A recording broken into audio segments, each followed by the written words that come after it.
All right, I'm here in the woods behind my house in Hoffmaster State Park, and so I'm going to lecture chapter 5 today. It's an interesting chapter because it gets into the American Revolution, kind of the birth of the country.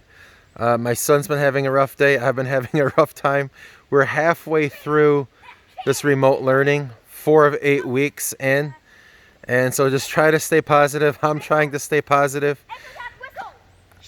I've never been this stressed in my entire life. But hopefully you guys are staying positive. I'm doing my best to stay positive. Dayton, do you want to say something to the class before you give me some time to do my lecture? That it's fun and doing work online because like you're not actually like having any time. I'm just sitting down waiting for the assignment, waiting for another assignment to pop up when you're done. Okay. All right. Thank you, Dayton. All right. Can you play a little bit and let me lecture chapter 5, and then I'll give my attention back to you, okay, bud? All right. Don't make too much noise. See, some of the leaves are starting to turn, but not most. But you can see some leaves out there kind of turning color, but most are still green here. All right. Okay. So, guys, chapter 5. So, guys, the colonists, they didn't think the imperial wars, the British Empire wars, trying to keep their empire, expand their empire, they didn't think that they actually took the American colonists' interests to heart. It was more about just bringing money back to Britain proper, England, Scotland, Wales, especially England, which dominates the politics back then of the British Empire. And you see this called the French and Indian War, but more and more they're starting to use the European name, I think for PC reasons, which is the 7 Years' War.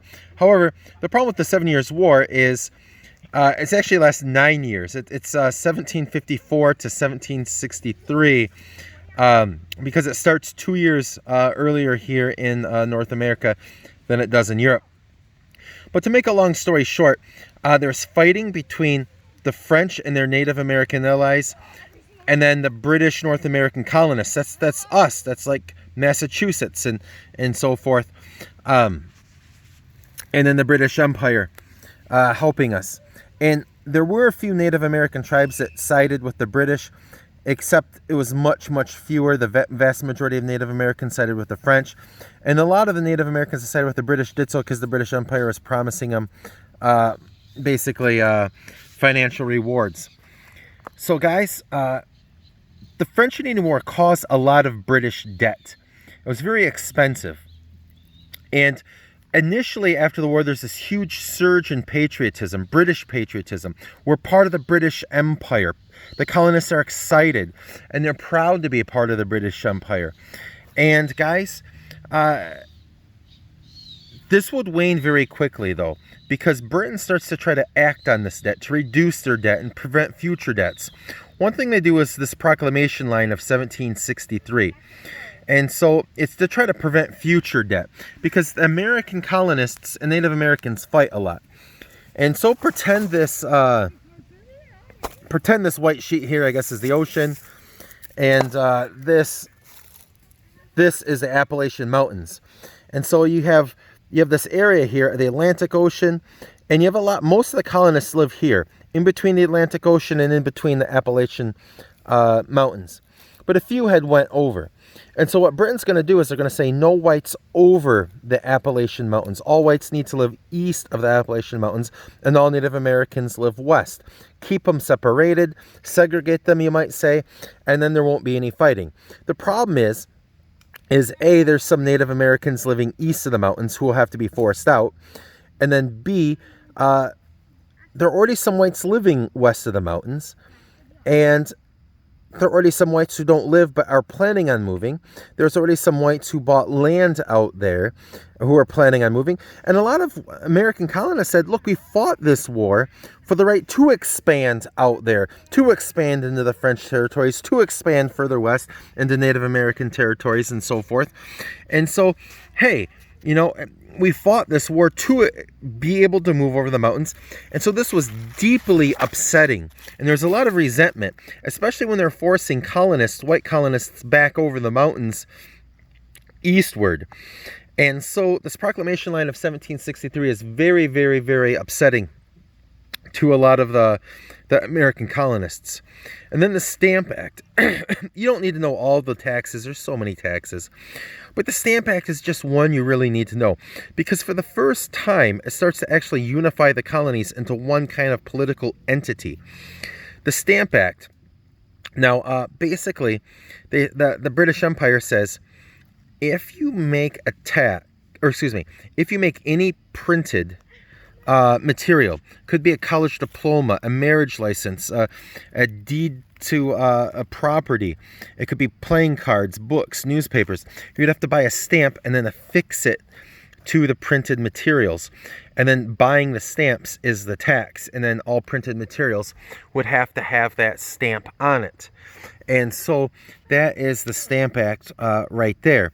So, but the Americans are deeply upset by this. And 9 of the 13 colonies attended the Stamp Act Congress. And this is kind of like the first form of true colonial unification, where they're acting, or at least 9 of the 13, are acting in unison to oppose the Stamp Act. And they're running boycotts and so forth to try to get the Stamp Act, to try to get it repealed here.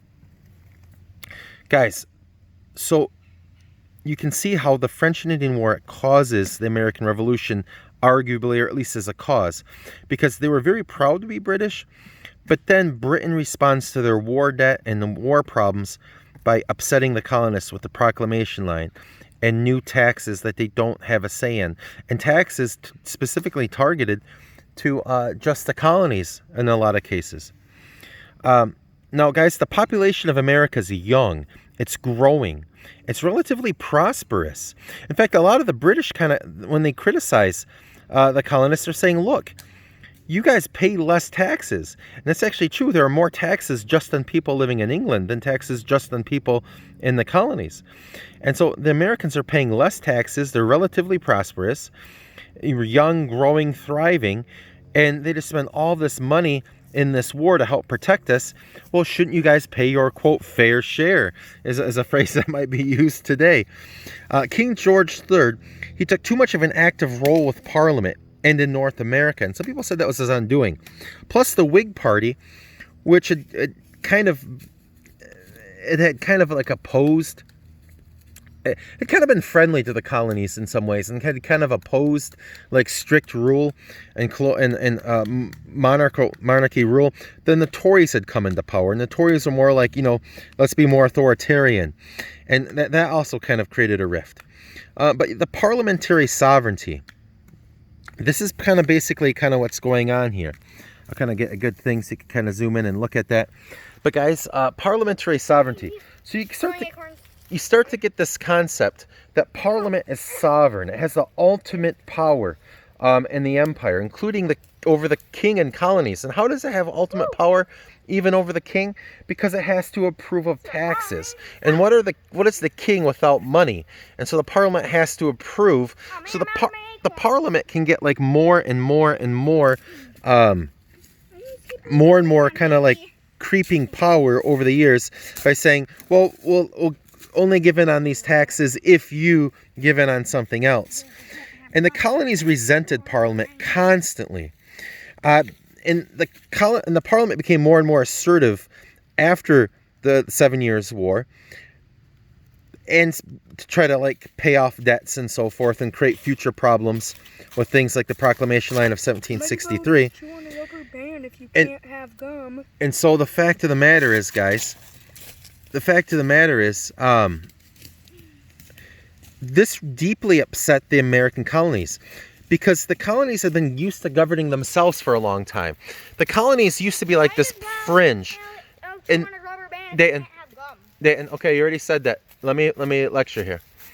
And so the fact of the matter is, you look at this, guys, and you kind of look at what's going on here, and the colonies had become used to governing themselves. The colonies, when it was just Jamestown in 1607, it's in the middle of nowhere, and it's not that big of a part of the British Empire. Other colonies were far more bigger, far more profitable. And it's kind of like the American mindset that our colonies were always the biggest aspect. In fact, it wasn't. And then as we become more and more important to the British Empire, the Parliament starts to take more and more of an interest. But the fact of the matter is, we, for the longest time over here in America, we had kind of been used to kind of governing ourselves. And then especially after the 7 Years' War, also known as the French and Indian War, Parliament starts creeping in more and more power. And that deeply upsets America because we're used to kind of governing ourselves. And we say we want representation in Parliament. For the longest time, Parliament says no. And they say no because you already have virtual representation. That all members of Parliament represent everyone within the entire empire. They represent everyone in the entire empire. And Americans, I think correctly, say, well, that's a bunch of crap. You can't expect some rich English guy who's never left London or has rarely left London, never stepped foot in America, to properly represent, like, let's say, interests of Virginia, for example. And so Americans say, we do not respect virtual representation. That doesn't count. We don't buy that. The First Great Awakening, I won't go into too much detail on because we already have a video about that, and it was also in chapter 4 a bit. But remember, the First Great Awakening is significant. It's a religious revival where people become more religious, but it's religious revival countering the Enlightenment. But it's very important to the Revolution because it teaches Americans to kind of question. And if I can question a king on religion, why can't I question him on taxes and Parliament and so forth? Teaching people to question. But it also kind of puts, it makes scripture of the Bible very, very important to the average American living in the colonies. And bad government during the First Great Awakening is seen as a sign of moral corruption. In fact, Americans who oppose the taxes, they literally have cartoons where the tax collector is walking hand in hand with the devil. And so it's not just like, oh, this is a bad government policy, but good people can disagree. This is a bad government policy because of moral corruption, because Parliament's evil, because the tax collectors are evil. And so the First Great Awakening makes the divisions and the political divisiveness significantly worse than it would have been. Hey, buddy, try to make less noise. Yeah, I'm just trying Or bang sticks a little bit further away. Wait, look at this green stuff. And then Pontiac's Rebellion. After the... Buddy, go farther away. You're making too much noise. Go to a different tree. See this green stuff? Yeah, go to a different tree. Don't hurt the tree. It needs its bark. And so Pontiac's Rebellion. Pontiac's Rebellion is very important. So after the French and the Native American allies lose, not all Native Americans who are allied with the French give up. And so you get this thing called Pontiac's Rebellion. And they're upset with British policies. They're upset that the French, who typically gave them better terms and better trade and better this, a lot of Native Americans are upset. And so Pontiac, a Native American, leads a rebellion against the British through the Great Lakes region and into Virginia and Pennsylvania, but here in places like Michigan too. And just to show you just how horrific Pontiac's Rebellion could get, the Paxton Boys, these are white American colonists in Pennsylvania, in Lancaster, Pennsylvania. And they're upset with Native Americans from this whole Pontiac's Rebellion. And so they start attacking Native Americans, not just Native Americans who are allied with Pontiac, but all Native Americans, even Christian Native Americans who are living amongst the whites. In fact, in Lancaster, Pennsylvania, a lot of the white people tried to protect the Christian Native Americans that were living with them by, they actually even locked them up in jail. Like, is it not, to punish them, but to kind of, here's a secure spot where these Paxton boys can't get to you. But the Paxton boys had enough strength, they were able to break in and even murder Native American, innocent, peaceful Christian Native Americans that were actually living with and among the whites in Lancaster, Pennsylvania. In fact, Benjamin Franklin, talking about the Paxton boys, because unfortunately a lot of the colonists always called the Native Americans savages. That's their word, not mine. But a lot of the colonists would call the Native American savages. And Ben Franklin says, who, after the Paxton boys massacre peaceful Christian Native Americans, Ben Franklin says, who are the real savages now when you look at incidents like this? There's many dead on both sides during Pontiac's Rebellion. It's kind of turns into a military stalemate, especially more so out west than out east. But the fact of them, out east, the whites win. But peace treaties kind of worked out between, this will be Native American land, over here will be white land. And so that kind of ends up happening. All right. So Prime Minister Grenville comes in, and he's trying to pay off these debts. And this is kind of interesting. The Sugar Act actually cut the taxes in half on sugar and molasses and so forth. And you might think Americans would be happy. They're not. Well, why wouldn't you be happy if the taxes actually got cut in half? Because Britain hadn't been enforcing it, then they cut the taxes in half and said, now we're going to actually try to enforce it. The problem with Britain is there's this thing called salutary neglect. They hadn't really enforced many of their laws, many of their taxes, and then when they start trying to enforce it, Americans get deeply upset. If the school had a policy that they never enforced, and everyone just does it and no one gets punished for it, and then out of the blue they just start enforcing it and people are getting strictly punished for it, it would create a lot of resentment. And it's this kind of same thing here. He creates the Stamp Act, 1765, and you get the Declaratory Act, which repeals the Stamp Act. We already touched on that. It brings it up more than once in the chapter. But because of the boycotts, so the British manufacturing companies start saying, look, Americans aren't buying our stuff. You got to repeal the Stamp Act. And they Parliament does repeal the Stamp Act, but they pass a Declaratory Act which says, we, the Parliament, over in London, we have the right to tax the American colonies on anything, whenever, and however we want and see fit. So it's kind of like getting in the last word. I just said this. British merchants they're also opposed to the Stamp Act because they're upset about American boycotts. William Pitt, he's the architect of the military defense of the colonies during the 7 Years' War. And he tends to argue a bit sympathetically towards the colonies, trying to argue to Parliament kind of our point of view and why we oppose a lot of this. No taxation without representation. And look, we fought blood, sweat, and tears so we could do things like settle west of the mountains, Appalachian Mountains, and so forth.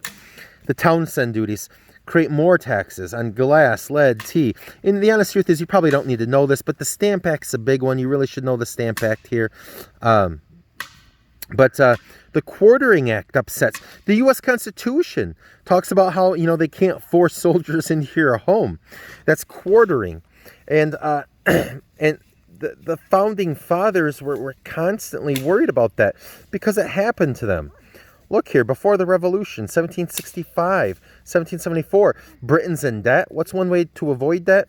Make some of the British soldiers not stay in British-funded forts and other facilities and barracks, but put them into American homes. And these Americans are not happy with British soldiers being quartered into their homes. And oh, by the way, those British soldiers quartered into your homes, what do they get to do? They get to do what? They get to eat your food. And they have to work in the British Army, but there's a lot of downtime. And then they look for jobs, and they get part-time jobs. And that's part of the precipitation of the Boston Massacre. At one point, about a fourth of the people living in Boston were young British soldiers getting quartered. One out of every four. I mean, that's massive. And so the fact of the matter is, you get these British soldiers in there, and they're in people's homes, or at least some of them are. And they're eating your food. and they're taking your jobs and working for less because they get British income for being being a soldier, but it's not enough, and they have a lot of downtime, so they work part-time jobs and they can undercut your wages because they're eating your food and living in your house and already getting some money on the side. And so the Boston Massacre. Now, the honest truth is most people who study the Boston Massacre say that it was the American colonists precipitated it. But to make a long story short, oh, I got a daddy long legs here kind of climbing up my leg. But to make a long story short, so you get 5 Americans who die. The British claim their fire in self-defense. Things are getting hurled at them. And of the 9, 7 are set free. 2 are found guilty of manslaughter, which is a very small punishment, but they have to have their thumbs branded with an M, because you can only get off for manslaughter twice in the British Empire at this time. That way, if you travel somewhere else in the British Empire, they can tell that you were branded for manslaughter, so you can't get off a second time. Be careful, Dayton. All right, let me focus. The Navigation Acts enforce this whole mercantilism, this economic system. They're kind of enforced corruptly. Like the founding fathers, you notice in the Constitution, they're very, very sensitive about searches and seizures and what's lawful and what's not, and you need a warrant. They didn't have warrants, at least not anything like today. You basically had this writs of assistance, and so you'd have a paper that say you could assist the crown and searches, and it was so loose that like royal governors and royal officials would have them, and they could actually lend them out or rent them out to friends or people, or the highest bidder even, who could then do searches and seizures meaning like taking possession of property, to root out like smugglers bringing in some of these goods to avoid teas, like maybe you want to import some of these but to avoid the tax. And salutary neglect ends. So this time period where Britain's barely enforcing any laws because, hey, it's an ocean away. Now, after the 7 Years' War, Britain's, hey, we're going to start enforcing these taxes. We're going to start enforcing this. And these writs of assistance are just so corruptly done. You have one smuggler, bribing a royal governor to give them the writs of assistance so they can go bust another smuggler so they can get a monopoly on smuggling in that town, In this Gaspee incident, there's this British boat, the Gaspee, who's chasing down American smugglers trying to avoid these taxes. It runs aground in a shoal, like this shallow spot in the water. And this is in Rhode Island, and Americans row out there and set it on fire. Smugglers are people who are like trying to sneak in goods, like illegally, in this case to avoid taxes. What? No, like they're not necessarily like stealing, but they're trying to sneak in so they can avoid taxes in this case. All right. What is sneaking what? So if there's a tax on tea, they might sneak in tax. Excuse me. If there's a tax on tea, they might sneak in tea to avoid the tax so they can sell the tea for cheaper and make money while avoiding the tax. So they make money. It's called a black market, like illegally making money.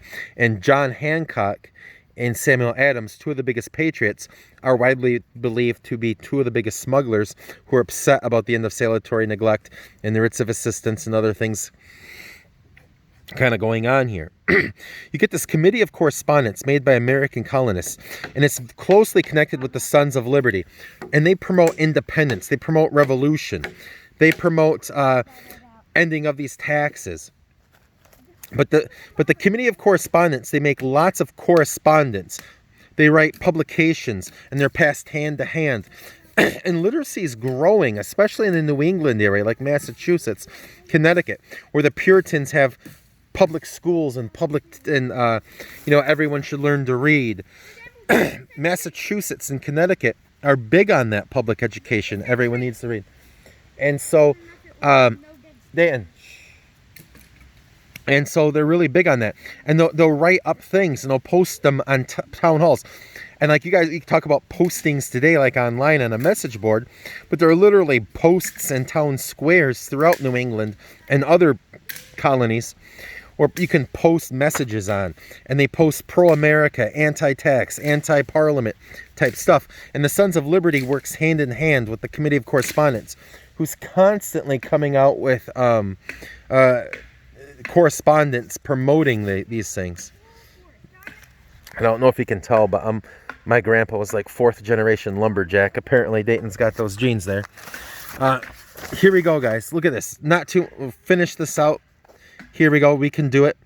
Tea Act, 1773. And Britain's just totally miscalculating. They actually think Americans will be happy about the Tea Act. They're going to repeal some of the previous taxes, except for the tea. And then they're going to bring in the British East India Company. Had a lot of tea. They had a surplus of tea, and they needed to unload it. And the British East India Company has ties to lots of people high up in the British government. But they're going to basically give a monopoly to the British East India Company. But they think America's going to be happy. Look, we repealed all of these different ones except for tea. But even with the tax, tea's going to be cheaper. Americans should be happy. Oh no. Cuts in the profits of smugglers. They're upset. And a lot of Americans, including the smugglers, start talking about how Britain's creating a monopoly on a product. And you can't create a monopoly on a commodity. It's unfair and it's unjust to only have one company able to sell you tea. And you guys might be thinking, oh, who cares about tea? None of us drink tea. Back then, just about everyone drank tea back then. Just about everyone drank tea back then. So it's a big deal. And this leads to the Boston Tea Party. They're not able to resolve it peacefully.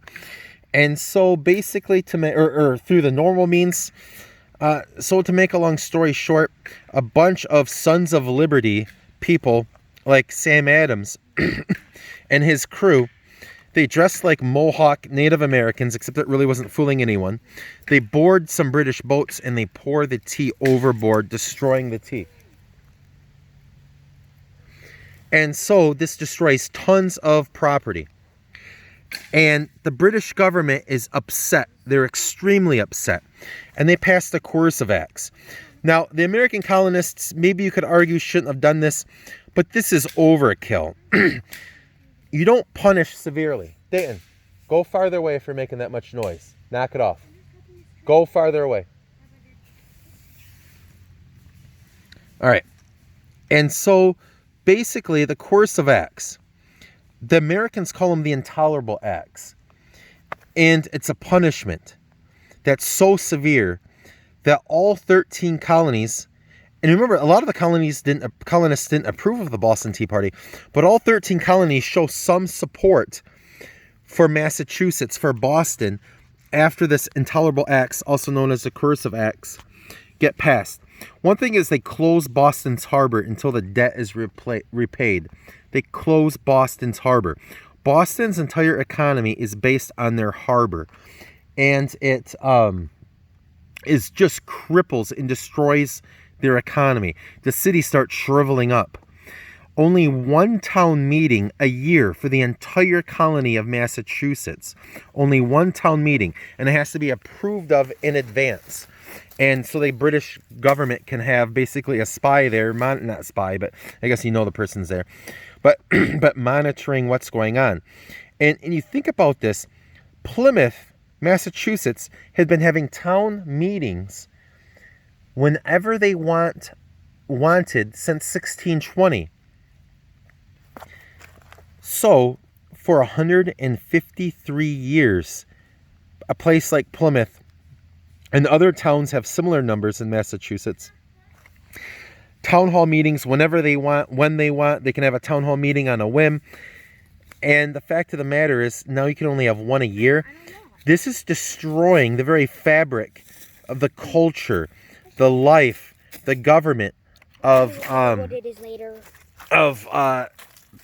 basically Massachusetts, their self-rule, their way of being.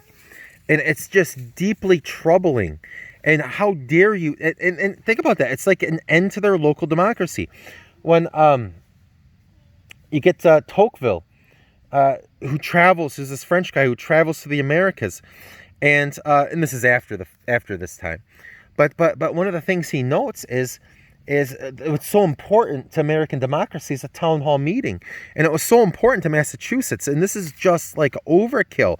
And what if you're a town in western Massachusetts, well over 100 miles away, which is a long distance back then before the cars and highways and things like that.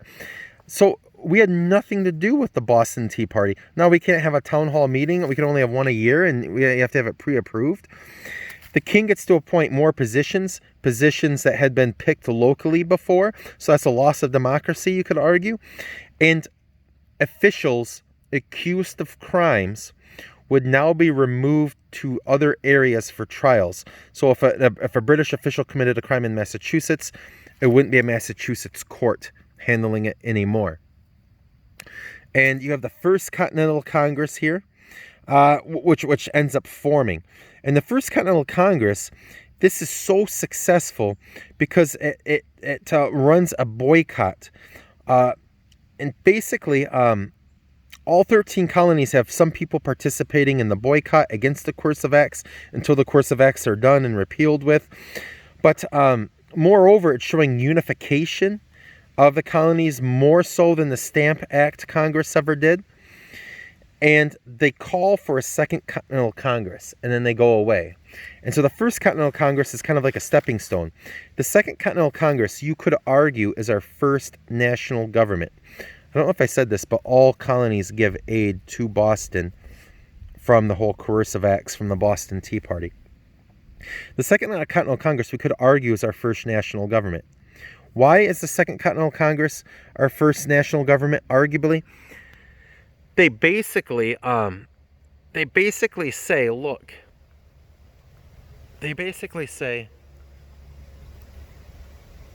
first they give an olive branch petition, which is rejected by the king. They say, hey, king, we respect you, we want you to be king, but we just want parliament to get off our backs. We don't like these taxes, we don't have a say in them. Get parliament off our back, and then we kind of want our own parliament here is kind of what a lot of Americans were thinking and hoping for.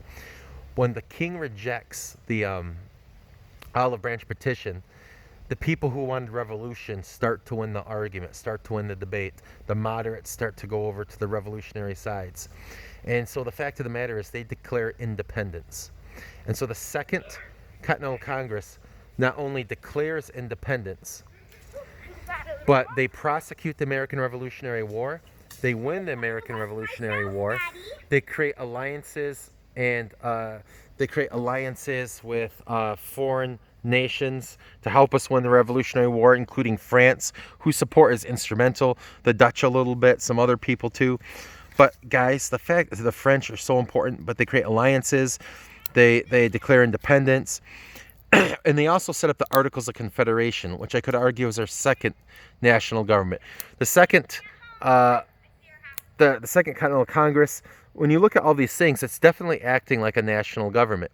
And the Articles of Confederation will end up failing, and that's going kind of quickly too, which is going to kind of lead to our current U.S. Constitution, which I could kind of argue is our third national government.